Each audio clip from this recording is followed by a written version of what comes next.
disciplina Administração da Produção 1, Bacharelado em Administração e FMG Campus São João Evangelista. Bibliografia utilizada neste capítulo do livro da Administração da Produção de Slack, Chambers e Johnston, da editora Atlas. Projeto e organização do trabalho é o tema 6 dessa aula. Projeto e organização do trabalho, buscaremos responder aos questionamentos. Quais são as principais decisões em projeto do trabalho? Quais são os principais objetivos do projeto do trabalho? Quais têm sido as influências mais significativas na prática do projeto do trabalho?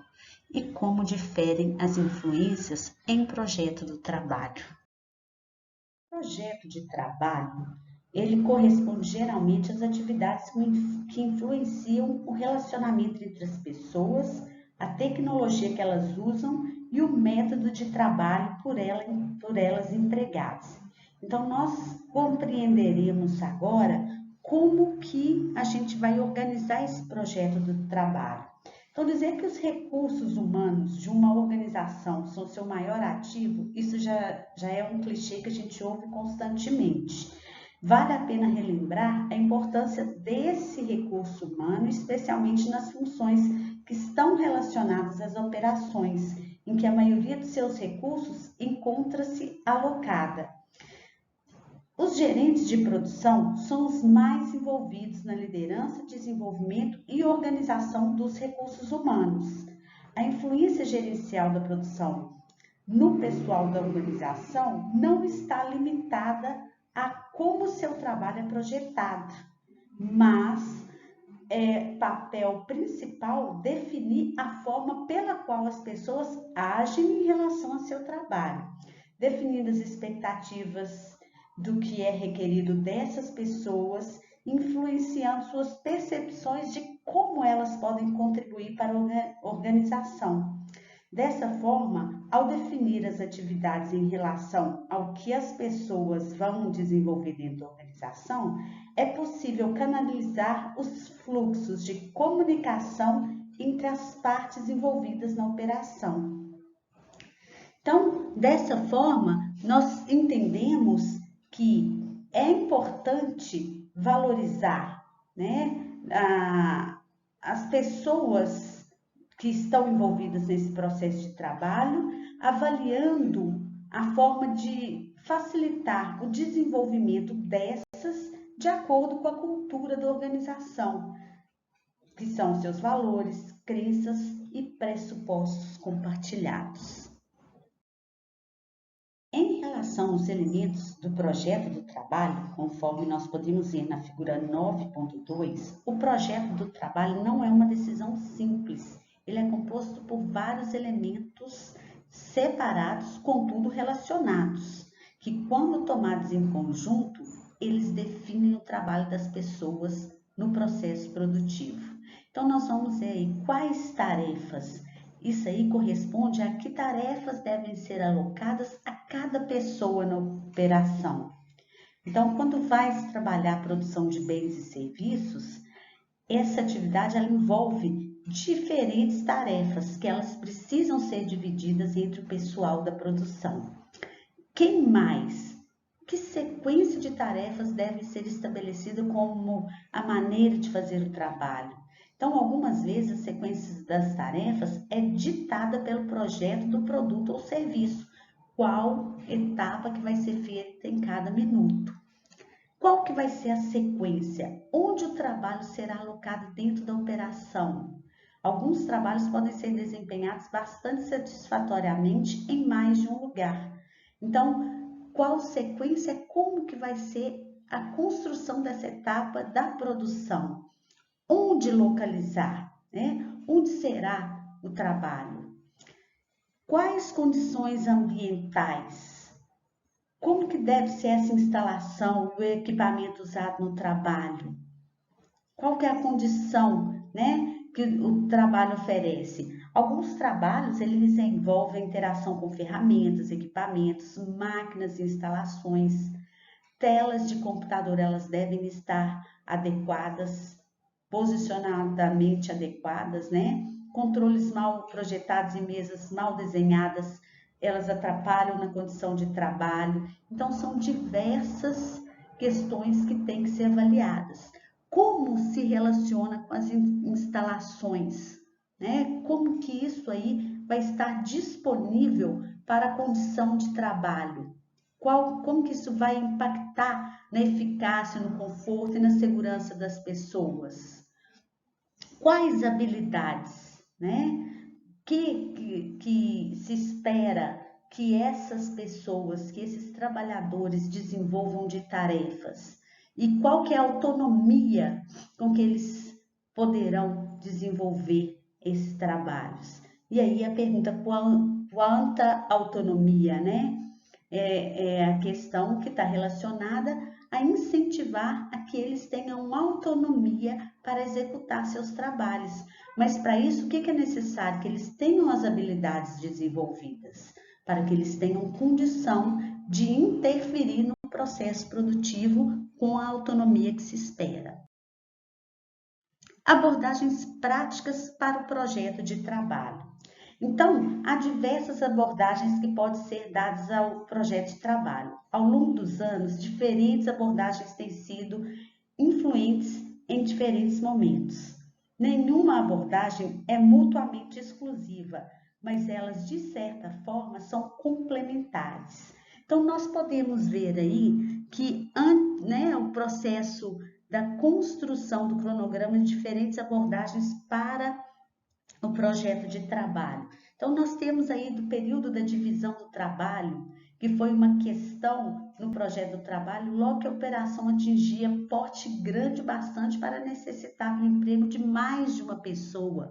Foi quando deu-se a divisão do trabalho. Essa ideia, chamada de divisão do trabalho, que é a divisão do total de tarefas em pequenas partes, cada uma das quais é desempenhada por uma só pessoa, ela foi a ideia inicial do processo da divisão em linha de montagem, por exemplo, que nós não vamos adentrar nessa fala aqui agora. Nós temos aí a administração científica, que foi estabelecida aí por volta de 1911 por Frederick Taylor. Foi uma abordagem geral para o projeto de trabalho, que algumas vezes ela tem aquela referida forma pejorativa de ser chamada de Taylorismo. Nesse trabalho, ele identificou o que entendeu como a doutrina básica da administração científica, administração enquanto ciência, análise de todos os aspectos do trabalho, investigação do estudo do trabalho, seleção dos trabalhadores, como que os administradores, os gestores devem agir com os trabalhadores. Então, a cooperação. Então, são campos de estudos que emergiram e nos possibilitaram concentrar em determinados métodos de atividades que devem ser incluídos em trabalhos. A ergonomia chegou no momento de preocupação com a condição em que o trabalhador se encontrava em relação à execução do seu trabalho, a forma mais confortável e que geraria melhores resultados. Nós temos a abordagem comportamental, o empoderamento, a questão do trabalho em equipe e o trabalho flexível, que aí a gente está vendo um desenvolvimento ao longo do tempo. A divisão do trabalho, quando se diz, né, dessa primeira etapa, que ela gerou uma relação muito importante na visão do trabalho, o trabalho em si, como seria seu desenvolvimento, né? Então, assim, nós podemos pensar a partir daí que a possibilidade do surgimento, por exemplo, do trabalho dividido em especializações. As pessoas, elas trabalhando, desenvolvendo as tarefas de acordo com aquela especialização que ela tinha. Então, essa ideia da divisão do trabalho, que foi a divisão em pequenas partes, ela possibilitou um desenvolvimento, um olhar diferenciado para o mundo do trabalho. A divisão do trabalho, ela proporciona algumas vantagens reais para as empresas e para os trabalhadores. Então, vamos analisar algumas. Proporciona aprendizado mais rápido. É mais fácil aprender a fazer tarefas relativamente pequenas e simples do que tarefas grandes e complexas. Isso significa que novas pessoas, ao adentrarem no processo produtivo, elas podem aprender rapidamente a partir do treinamento e serem designadas para suas tarefas quando elas são pequenas e simples. A automação torna-se mais fácil. A divisão de uma tarefa total em pequenas partes faz surgir a possibilidade de automatização de algumas dessas tarefas simples. As pessoas elas passam a desenvolver seu trabalho de uma forma mais rápida ao perceber que aquilo ali já é um processo que ela consegue incorporar à sua atividade. Trabalho não produtivo reduzido. Esse é provável mais importante benefício. Em tarefas grandes e complexas, a proporção de tempo despendido em pegar e largar ferramentas e materiais, de forma geral, encontrar, posicionar e procurar coisas, pode gerar aí trabalho improdutivo ou perda de tempo no trabalho. Então, quando você desenvolve tarefas menores, há uma possibilidade de relativamente perder menos tempo e desenvolver um trabalho com mais eficiência, com menos perda em relação à produtividade. Como existem as vantagens, nós também temos as desvantagens reais nos princípios da divisão do trabalho. Então, dentre elas, nós vamos especificar algumas. A monotonia. Quanto menor a tarefa, mais frequentemente os operadores precisarão repeti-la. Repetir a mesma tarefa, por exemplo, a cada 30 segundos, 8 horas por dia, 5 dias na semana, dificilmente pode ser chamado um trabalho satisfatório. Então, além das objeções éticas, há outras objeções mais práticas para trabalhos que induzem a tédio. Então, eles incluem aí uma crescente possibilidade de absenteísmo, crescente probabilidade de erro e mesmo a sabotagem deliberada do trabalho. Dano físico. A repetição continuada de uma gama muito estreita de movimentos, ela pode levar, em casos extremos, a danos físicos.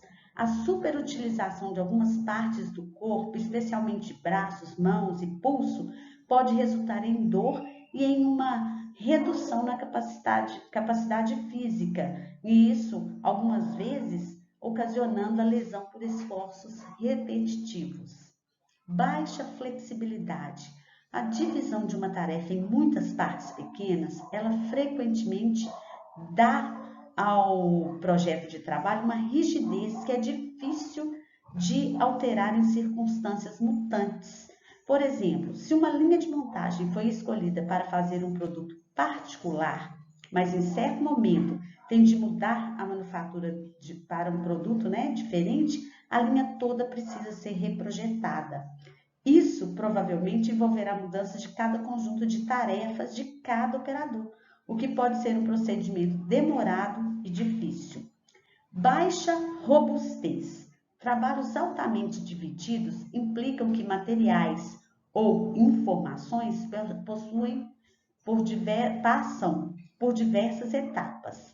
Se um desses estágios não está trabalhando corretamente, por exemplo, em razão de um equipamento com defeito, o todo da produção é afetado. Por outro lado, se cada pessoa está executando todo o trabalho, qualquer problema somente afetará o nível de saída dessa pessoa.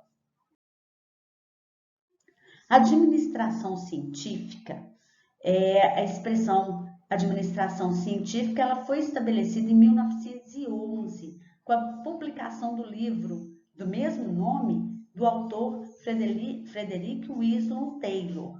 Então, na verdade, sua abordagem geral para o projeto de trabalho, algumas vezes, é referida de forma pejorativa, como eu falei anteriormente, como Taylorismo.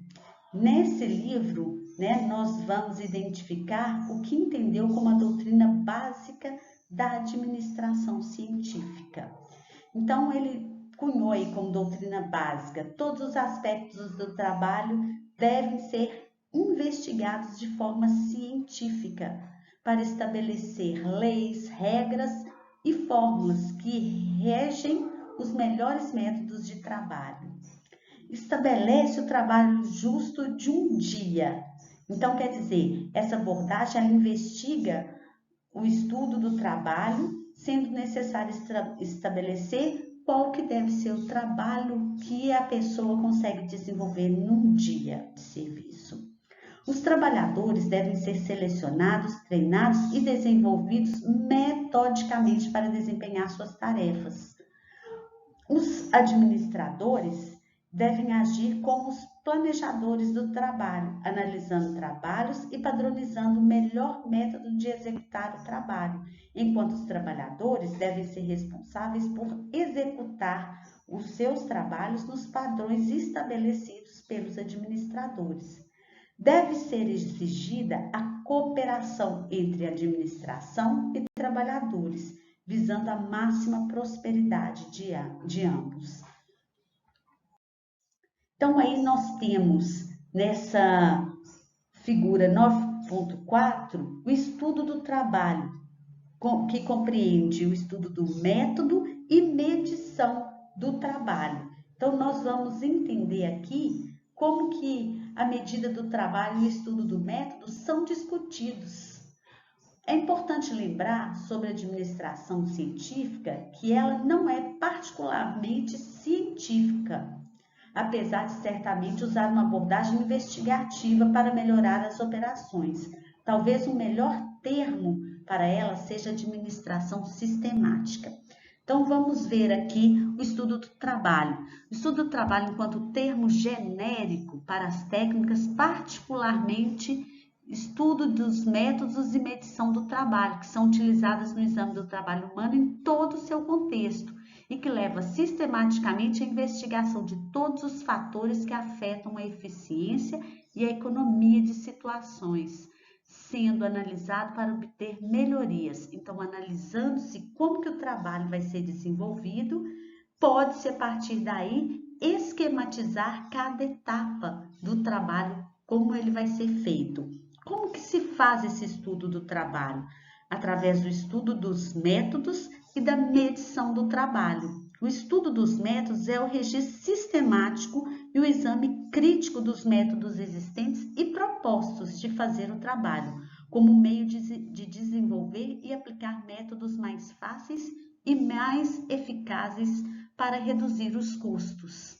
Então, a metodologia que vai ser aplicada naquele trabalho. E a medição do trabalho corresponde à aplicação de técnicas projetadas para estabelecer o tempo para um trabalhador qualificado realizar um trabalho específico em um nível definido de desempenho. Então, é o tempo e o método. Qual o método que vai ser aplicado e em quanto tempo o trabalhador vai desenvolver?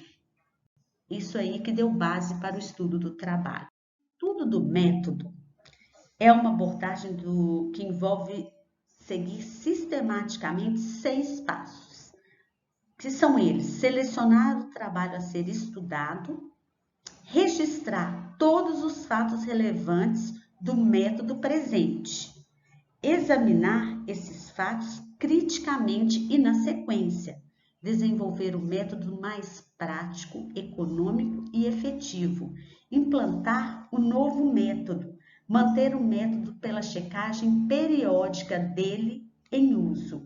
Então, dessa forma, a partir de cada passo, a gente consegue trabalhar melhor. Na bibliografia disponibilizada, é importante que vocês leiam cada passo e compreendam como que esses passos favorecem o melhor desenvolvimento do trabalho dentro da organização. Medida do trabalho e medida de desempenho.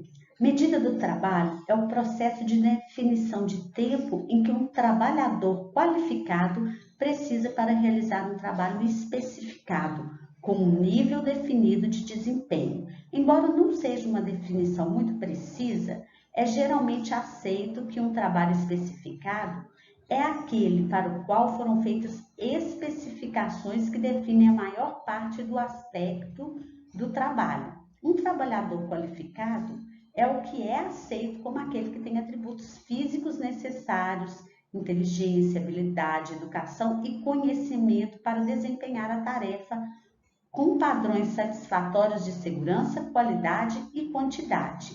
Para isso, é feito desempenho padrão, que é definido como a taxa de saída que é exigida por trabalhador qualificado sem esforço excessivo. Então, aquele desempenho que ele é padrão, padronizado, desde que o trabalhador esteja apto para desenvolver. Tem o tempo básico, que é uma terminologia que é importante na medida do trabalho. Quando um trabalhador qualificado está trabalhando em um trabalho especificado, com desempenho padrão, o tempo que ele precisa realizar o trabalho é chamado de tempo básico. Então, os tempos básicos, eles são úteis porque são a base da estimativa de tempo. O tempo padrão, que corresponde ao tempo necessário para que um trabalho seja desenvolvido, independente de quem vai realizar. Então, enquanto o tempo básico para um trabalho é uma informação que pode ser usada para primeiro passo para realizar um trabalho sobre ampla gama de condições, o tempo padrão ele inclui tolerâncias para pausa e descanso. Então, ele é maior do que o tempo básico. Então, com isso, nós conseguimos compreender que o tempo padrão para cada elemento consiste em duas etapas, no tempo básico e na tolerância, que é o acréscimo de tempos para descanso, relaxamento, para as necessidades pessoais. E com relação ao estudo de tempo, o estudo de tempo é uma técnica de medida do trabalho para registrar os tempos e o ritmo do trabalho para desenvolver uma certa tarefa. Esse nível é definido de acordo com o nível de desempenho das pessoas que vão executar. Então, normalmente são utilizadas para constituição desse tempo básico para o elemento do trabalho, a observação e medição do tempo necessário para realizar cada elemento do trabalho, fazer os ajustes ou normalizar cada tempo observado, calcular a medida dos tempos ajustados para obter o tempo básico para o desempenho do que se deseja. É importante também que se faça leitura do material em relação a esse assunto. Tudo está disponível em PDF para vocês no Moodle. Abordagens comportamentais no ambiente de trabalho. As ideias e os conceitos relativos à teoria da motivação, eles contribuíram para a abordagem comportamental do projeto do trabalho. Os trabalhos que eram projetados com base exclusiva na divisão do trabalho, administração científica ou mesmo princípios de ergonomia, eles alienavam as pessoas no trabalho. O projeto do trabalho deveria levar em conta as necessidades de autoestima e desenvolvimento pessoal.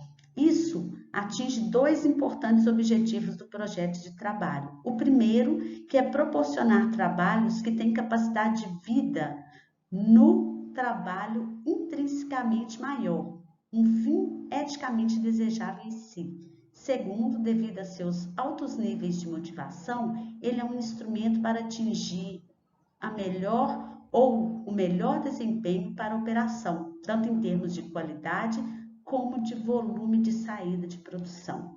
Então, assim nós temos nessa figura 9.10 um modelo de projeto de trabalho comportamental, que é o modelo típico. Então, nós vamos ver aí que tem algumas técnicas, que elas são chamadas originalmente de conceitos de implementação. Então, nós precisamos compreender que combinação de tarefas significa aumentar o número de elementos ou atividades alocados por indivíduos. Então, nós temos da técnica do projeto de trabalho, principais características do trabalho, estados mentais e resultados de pessoal e desempenho. Então, essa combinação de tarefas, ela gera a variabilidade ou variedade de habilidades, que vai significar uma significância experimentada no trabalho. As pessoas vão conseguir fazer com que nesse trabalho haja uma modificação em relação às suas características e capacidade de trabalhar. Formas unitárias de trabalhos naturais significam colocar juntas atividades que fazem um todo coerente. Então, preferencialmente, também um todo continuado. Então, formação de unidades de trabalho, identidades de tarefas, significância de tarefas, que impacta na significância experimentada do trabalho. Quando do estabelecimento de relações com clientes, significa que o pessoal faz contato com seus consumidores internos, diretamente em vez de exclusivamente por meio de seus superiores. Então, esse estabelecimento de relação vai gerar uma variabilidade de habilidades, vai gerar autonomia e retroalimentação, que, consequentemente, impactam em significância experimentada do trabalho, responsabilidade experimentada para os resultados do trabalho e conhecimento dos resultados das atividades do trabalho. E a partir do momento que você tem um conhecimento, você consegue significativamente fazer um trabalho desenvolvido com resultados mais autônomos. Carregamento vertical, que significa incluir atividades indiretas, como as de manutenção, programação e gerenciamento geral, que geram autonomia para o desenvolvimento do trabalho, a partir da responsabilidade experimentada pelos resultados do trabalho. Abrir canais de retroalimentação significa não só garantir que consumidores internos retroalimentem percepções de desempenho ao pessoal diretamente, mas também fornecer acompanhamento de informação relativa ao desempenho da operação. Daí, essa abertura de canais gera uma retroalimentação, que são os conhecimentos para o desenvolvimento das atividades. E isso tudo, o resultado pessoal e de desempenho gera alta motivação interna, desempenho do trabalho de alta qualidade, alta satisfação com o trabalho, baixo nível de absenteísmo e rotatividade. O material disponibilizado, ele é amplo e vai possibilitar a cada um de vocês perceber a relação quando se trabalha com o pessoal contratado visto como custo e um pessoal contratado visto como recurso. Então, assim, nós temos a ênfase do controle gerencial e a ênfase no comportamento e engajamento do pessoal. Nós podemos fazer uma análise de cada etapa em relação à forma de trabalho, divisão do trabalho, administração científica, ergonomia, abordagens comportamentais, empoderamento, trabalho de equipe e o trabalho flexível, como que essa ênfase na forma do trabalho, ele pode favorecer uma relação quanto a esse pessoal que está sendo tratado como recurso ou como custo. É importante que vocês façam a leitura do material para maior apropriação desse conhecimento. Aqui, o conteúdo foi trabalhado de uma forma muito sintética. As diferentes abordagens do projeto do trabalho, cada uma delas implica em equilíbrio diferente entre o controle e o comprometimento, que aí vocês podem chegar às conclusões pessoais a respeito desse tema.